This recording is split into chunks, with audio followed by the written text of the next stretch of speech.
Amis internautes, salam alaikum. Veuillez vous abonner sur votre chaîne Dakar Plus et n'oubliez pas d'activer la cloche de notification. Vous aurez des informations en temps réel ici au Sénégal et à l'extérieur.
Bye.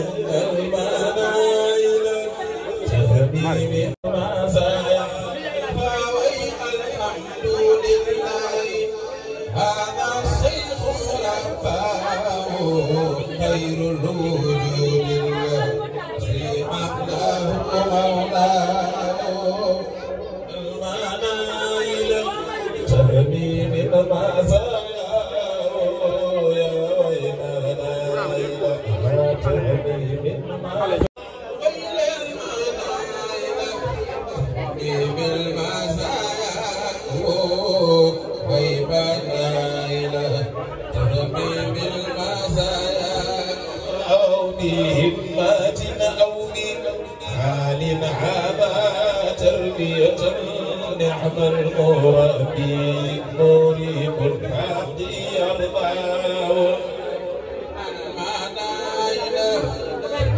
بالمعزاء وما لا تنمي بالتالي بشكل خطاك على الخلافات قد شاءت وراثته أتاه ختم من الرحمن والحلوى والهمانا إلى يوم بالمعزاء يا ويمانا تهمي من مزايا يو مزايا يا ويمانا تبدفلني لخبي ماتنا أولي هذه هذا تربية نعم المربي مريب الحق يرضاه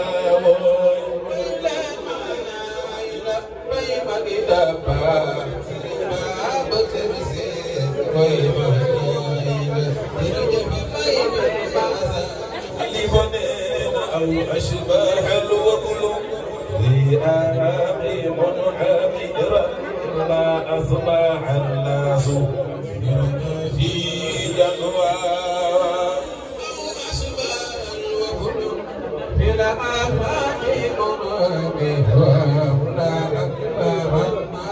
أصبح الناس في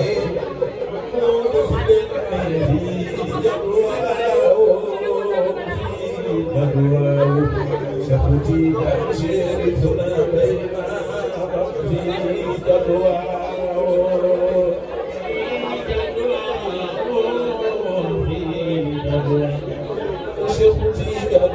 Amis internautes, salam alaikum. Veuillez vous abonner sur votre chaîne Dakar Plus et n'oubliez pas d'activer la cloche de notification. Vous aurez des informations en temps réel ici au Sénégal et à l'extérieur.